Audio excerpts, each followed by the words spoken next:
नमस्कार मित्रांनो, आई कुठे काय करते या मालिकेच्या आजच्या भागात आपण पाहणार आहोत.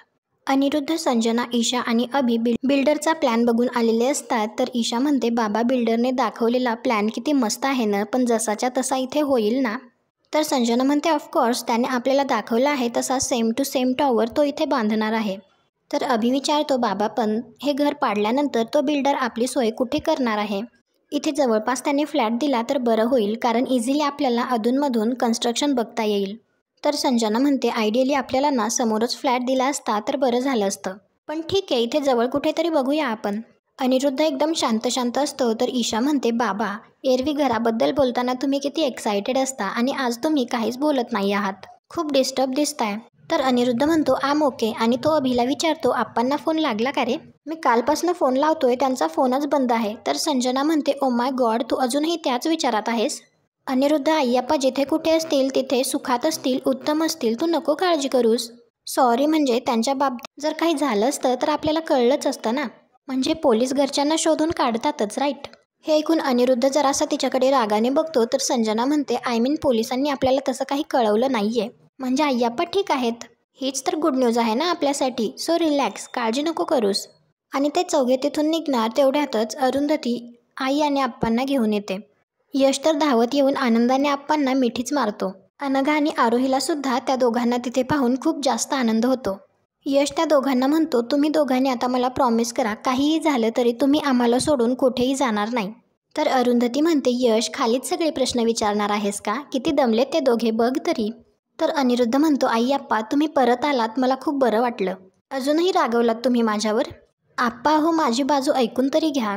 कांचन म्हणते, आता काय ऐकून घ्यायचंय तुझं? यांना फसवून त्यांच्याकडून कागदांवर सह्या करून घेतल्यास, एवढी मोठी लबाडी केलीस तू, आता ऐकून घेण्यासारखं काय राहिलंय? तर संजना म्हणते, आय्य हो, फसवून लबाडी करून असं नका म्हणू सारखं. आप्पांना आम्ही आधीच समजावण्याचा प्रयत्न करत होतो, पण ते त्यांचा हट्टीपणा सोडायलाच तयार नव्हते. सह्या मागितल्या तेव्हा सह्या दिल्या का त्यांनी? मग आमच्याकडे दुसरा कोणता ऑप्शन उरला होता सांगा ना? तर कांचन म्हणते, वा, चांगलंच समर्थन करतेस हा स्वतःच्या चुकांचं. तर अरुंधती म्हणते, आई आल्या आल्या आत्ता हा विषय नको, तुम्ही दोघंही खूप दमले आहात, चला आधी घरी चला. तर अनिरुद्ध म्हणतो, हो आई आप्पा, चला आपल्या घरी जाऊया. तर आप्पा आणि कांचन अरुंधतीच्या घरी जायला लागतात. तर अनिरुद्ध म्हणतो, आप्पा हो, तिकडे कुठे जाताय? आपलं घर इकडे आहे. तर आप्पा म्हणतात, आपलं घर? आपलं राहिलंय का ते आता? माझं तर नक्की नाही. आणि ते यशला घेऊन तेथून जातात. तर अनिरुद्ध लगेच कांचनला म्हणतो, आई तुला पण असंच वाटतं का गं? तर कांचन म्हणते, अनिरुद्ध एका सहीमुळे तू तुझ्या घरच्यांचं आणि आईवडिलांचं प्रेम गमावून बसलायस. आता तू तुझ्या वाटेने जा, मला नाही जमणार तुझ्याबरोबर यायला. हे घर आता माझं सुद्धा राहिलेलं नाहीये, ते जिथे असतील तिथेच मी राहील, त्यातच माझं सुख आहे. आणि कांचन सुद्धा अरुंधतीच्या घरी निघून जाते. तर संजना स्वतःशीच म्हणते, सुंबळ झाला तरी यांचा पीळ सुटत नाही. तर नितीन संजनाला म्हणतो, तुम्ही दोघांनी जे केलंय ना, त्यातून तुम्ही सही सलामत सुटाल असं समजू नका. अरुंधती आहे ती, आणि आता तर तुम्ही तिच्या आईवडिलांना त्रास दिलाय, ती काही आता शांत बसणार नाही. तर संजना म्हणते, मला पण बघायचंय आता ती काय करते ते. तर नितीन म्हणतो, ते कळेलच. बाय द वे, तुम्हाला एक सल्ला द्यायचा आहे. तुम्ही ज्या बिल्डरबरोबर डील करताय ना, त्याच्याबद्दल सविस्तर माहिती काढा. तर अनिरुद्ध विचारतो, का, काय केलंय त्याने? तर नितीन म्हणतो, कारण त्याने आजवर हातात घेतलेला कुठलाही प्रोजेक्ट पूर्ण केला नाहीये, प्रत्येक प्रोजेक्ट अर्धवट सोडलाय त्याने. तर संजना म्हणते, ते आम्ही आमचं बघून घेऊ, तुझा फुकटचा सल्ला तू तुझ्याकडेच ठेव, कळलं? तर नितीन म्हणतो, मला आपली काळजी वाटली म्हणून मी बोललो. तर संजना म्हणते, नको करूस आमची काळजी, तुझी काळजी तू तुझ्या बहिणीपुरतीच ठेव. आणि ते सगळे तेथून निघून जातात. त्यानंतर अरुंधती घरी सगळ्यांना चहा देते. तर आप्पा तिला म्हणतात, तू हक्काने आम्हाला घरी घेऊन आलीस, पण आम्ही डोळ्यासमोर समृद्धी पडताना कसं बघणार ग? त्यापेक्षा आम्ही वृद्धाश्रमात होतो तेच बरं होतं. तर अरुंधती म्हणते, आप्पा हो, काय बोलताय तुम्ही हे? मी असेपर्यंत तुम्ही दुसरीकडे कुठेही राहायचं नाहीये. तर आप्पा म्हणतात, अगं अगदीच समोर नको वाटतं. तर यश म्हणतो, आप्पा समृद्धीला एवढ्यात काहीही होणार नाहीये, मी अजून NOC दिलेलं नाही. तर अरुंधती म्हणते, आप्पा आता तुम्ही घराचा विचार डोक्यातून काढून टाका, मी समृद्धी बंगला पाडू देणार नाही, काहीही झालं तरी. तर आप्पा म्हणतात, अगं पण कसं शक्य आहे ते? तर अरुंधती म्हणते, ते मी बघते, तुम्ही या सगळ्याचा विचार करून त्रास करून घेऊ नका, मी आहे ना, मी बघते. तर अनघा म्हणते, हो आप्पा, आणि सतत त्याच विषयावर बोलून आजींनाही त्रास होतोय. तर आप्पा म्हणतात, तिचीच तर मला जास्त काळजी वाटते, हे सगळं डोळ्यासमोर घडताना बघून तिला सहन नाही होणार. तर आरोही सुद्धा म्हणते, आप्पा तुम्ही नका काळजी करू, आम्ही आहोत ना सगळे. आप्पासुद्धा थोडा आराम करण्यासाठी आतमध्ये निघून जातात. तर नितीन म्हणतो, खूप खचलेत ना गं दोघं. तर अरुंधती म्हणते, हो ना, या वयात काय काय सहन करायला लागतंय दोघांना. तर यश म्हणतो, बरं झालं आई तू त्या दोघांना इकडे घेऊन आलीस ते. तर अरुंधती म्हणते, नाही रे, मी ठरवलंच होतं. काहीही झालं तरी मी त्यांना समृद्धीमध्ये पाठवणार नाही. समृद्धीचा विषय मार्गी लागेपर्यंत तरी नक्कीच नाही. आणि ती नितीनला म्हणते, मला सुलेखाताईंना भेटायचं होतं, मी कधी येऊ. तर नितीन म्हणतो, कधीही ये, ती आश्रमातच असते. पण अरुंधती मला सांग, तू पुढे काय करणार आहेस? तुला कोणी लॉयर वगैरे हवा आहे का? तर अरुंधती म्हणते, नाही नाही, वकील मी बघितलाय. नितीन, काहीही झालं तरी मला अनिरुद्ध संजनाला धडा शिकवायचा आहे. आई आप्पांच्या बाबतीत ते जे वागले ते खूप चुकीचं आहे. आपल्या आईवडिलांना फसवणं हे पाप आहे. तर नितीन म्हणतो, पण कोर्ट पाप पुण्य मानत नाही अरुंधती. कोर्टात पुरावे लागतात.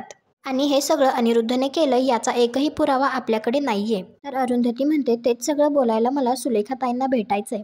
या प्रकरणात मला त्यांची मदत लागणार आहे. तर नितीन म्हणतो, ठीक आहे, तू ये, आपण बोलूया.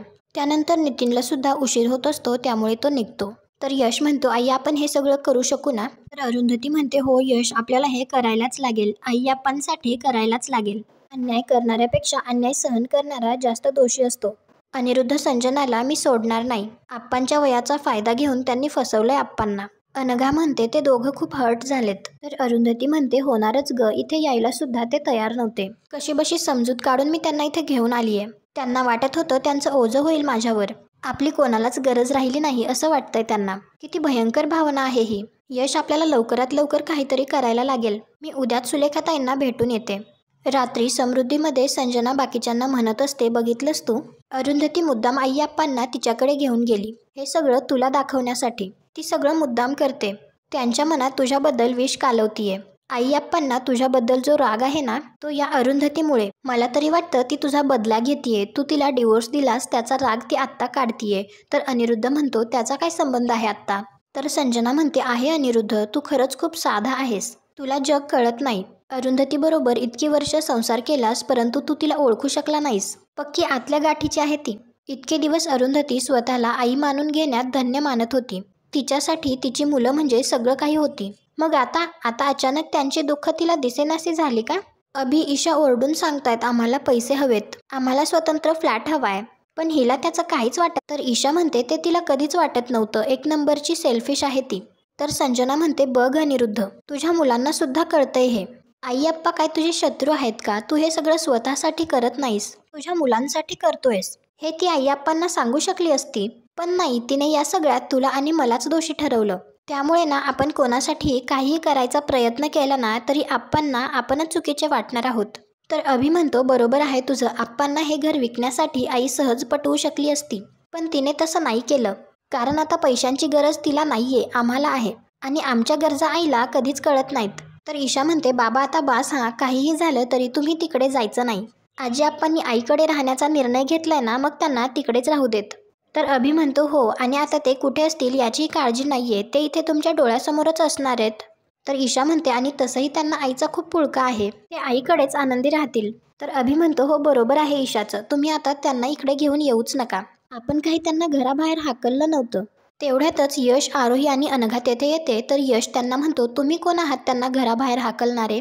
मी तर म्हणतो, आप्पांचं चुकलंच. आप्पांनी तुमच्यावर दयामया न दाखवता तुम्हालाच या घरातून हाकलून द्यायला हवं होतं. तर अनिरुद्ध चवताळून यशवर जातो आणि म्हणतो, तोंड सांभाळून बोल हं. तर यश म्हणतो, ओरडू नका, तुमच्या ओरडण्याने काहीही सिद्ध होणार नाहीये. तुमच्यामुळे आजी आप्पा या घरातून बाहेर गेलेत ही फॅक्ट आहे. कारण तुम्ही फ्रॉड केलाय. आता तरी मान्य करा. तर संजना म्हणते, आम्ही यातलं काहीच मान्य करणार नाही. आप्पांनी स्वतःहून पेपर्सवर सह्या केल्यात. तर यश म्हणतो, हे साफ खोटं आहे. सत्य कधी ना कधी सगळ्यांच्या समोर येणारच आहे. त्याआधी तुम्हीच ते मान्य करा. तर संजना म्हणते, नाही करणार मान्य. काय करशील तू? तर यश म्हणतो, ए संजना, उगीच माझ्या नादी लागू नकोस हा. तर संजना म्हणते, प्लीज, मला सुद्धा अजिबात इच्छा नाहीये तुझ्यासारख्या गुंड मुलाच्या नादी लागण्याची. बघतोयस ना अनिरुद्ध, तुझ्या या मुलाला अरुंधतीने काय संस्कार दिलेत ते बघतोयस ना. याची भाषा बघ, कोणाशी कसं बोलावं हे सुद्धा कळत नाहीये याला. तर यश म्हणतो, चांगलं कळतं, मी समोरचा माणूस बघून त्याच्याशी त्याच्याच भाषेत डील करतो. तर अनघा म्हणते, यश जाऊ दे ना, कशाला वाद घालतोयस? आज आजी आणि आप्पा घरी आलेत ना, मी त्यांच्यासाठी गरमागरम पिठलं आणि भाकरी बनवते, तू नेऊन दे. तर संजना म्हणते, त्यांच्यासाठी काहीही बनवण्याची गरज नाहीये. तर आरोही म्हणते का आमची इच्छा आहे त्यांच्यासाठी काहीतरी करण्याची. तर संजना म्हणते त्यांची इच्छा आहे का इथे राहण्याची? नाही ना, मग या घरात जो राहत नाही त्याच्यासाठी किचनमध्ये काहीच बनणार नाही. तर अनघा म्हणते हा काय रूल आहे? तर आरोही म्हणते आणि कोणी बनवला? तर संजना म्हणते मी, कारण आता या घरात मीच मोठी आहे, त्यात तुमची सासू, सो मी ठरवेन तो नियम. त्यामुळे आई आप्पांसाठी कोणीच काहीच बनवायचं नाही. अरुंधती मोठेपणा करत त्यांना तिच्या घरी घेऊन गेली आहे ना, मग ती करेल त्यांचं सगळं. तुम्हाला त्या दोघांची काळजी करण्याचं काहीच कारण नाही. तर यश म्हणतो अनघा ठीक आहे, तू नको बनवूस, असंही आजी आप्पांना या घरातलं काहीच नकोय. तिकडे आई त्यांची व्यवस्थित काळजी घेतीये आणि बाकी काही मदत लागली तर मी त्यांच्याबरोबर आहे. तुला काहीही करण्याची गरज नाहीये, तू काळजी करू नकोस. आणि यश तेथून जायला लागतो तर आरोही त्याला म्हणते यश सकाळपासनं तूही काही खाल्लेलं नाहीयेस, 2 घास खाऊन जा. तर यश म्हणतो नको, मी आजी आप्पांबरोबरच खाईन. आणि तो तेथून निघून जातो. तर संजना लगेच म्हणते याचा माज बघितलास तू, याला याच्या आईकडे राहायचंय ना, मग कायमचं राहा म्हणाव, इथे का राहतोय तो? तर आरोही म्हणते तो इथे राहतोय कारण हे घर त्याचं सुद्धा आहे, त्याचा हक्क आहे या घरावर, त्यामुळे तो इथून कुठेही जाणार नाहीये, समजलं? अनघा आणि आरोही तेथून निघून जातात. तर ईशा म्हणते आईने ना यांना जास्त शेफारून ठेवलंय, यशलाही आणि या आरोहीलाही. दुसरीकडे सुलेखाताई त्यांची केस जिंकलेली असतात, त्यामुळे नितीन तिला अभिनंदन करत असतो. त्यावेळी सुलेखाताई नितीनला म्हणते माझ्याकडे खरं तर ठोस असे पुरावे नव्हते, परंतु समोरचा माणूस खूप संतापी होता, त्यामुळे त्याला इतके प्रश्न मी विचारले की तो संतापून जे लपवायचं होतं तेच बोलून गेला. रागाच्या भरात माणसाचा तोल जातो ना, त्याचाच मी फायदा घेतला. मग काय, केस माझ्या हातात आली आणि मी तिला तिचं घर परत मिळवून दिलं. खूप कष्टाने बांधलं होतं तिने, असं कसं कोणीही कोणाचं घर बळकावून घेऊ शकतं? तर नितीन म्हणतो हो ना, तसंच आता आप्पा आणि कांचनताईंना काय वाटत असेल याची कल्पनासुद्धा करवत नाही मला. तर सुलेखाताई म्हणते खरंय रे, अलीकडे ना हे प्रॉपर्टीवरचे वाद, भांडण, त्यावरून होणाऱ्या केसेस याचं प्रमाण खूपच वाढलेलं आहे. खूप वेळा तर मुलंच आईवडिलांना फसवतात. तेवढ्यात अरुंधती तेथे येते. तर सुलेखाताई म्हणतात आप्पा आणि कांचनताई सापडले ना गं, खूप बरं झालं. तर अरुंधती म्हणते हो, आता मी त्यांना माझ्याकडेच ठेवणार आहे. तर सुलेखाताई म्हणते हे चांगलं केलंस, शांत निवांत राहतील ते तुझ्याकडे आणि तुला सुद्धा त्यांची नीट काळजी घेता येईल. तर अरुंधती म्हणते माझं एक काम आहे तुमच्याकडे. तर सुलेखाताई म्हणते हो, नितीन मला म्हणाला होता तुला मला भेटायचंय म्हणून. अरुंधती सुलेखाताईंना म्हणते मला अनिरुद्ध संजनावर केस करायची आहे. त्यांनी आप्पांना फसवून त्यांच्या खोट्या सह्या केल्यात आणि घर स्वतःच्या नावावर करून घेतलंय. ही फसवणूक आहे. मला आप्पांना त्यांचं घर परत मिळवून द्यायचंय. मी अनिरुद्धंवर केस करू शकते ना? तर सुलेखाताई म्हणतात तू नाही करू शकत, पण आप्पा नक्कीच करू शकतात. तर अरुंधती विचारते मग त्यासाठी नक्की काय करायला लागेल? तर सुलेखाताई म्हणतात मी तुला सगळी प्रोसिजर नीट समजावून सांगते. आपल्याला सगळे कागदपत्र आधी नीट बघावे लागतील आणि त्या सगळी प्रोसेस तिला सांगतात.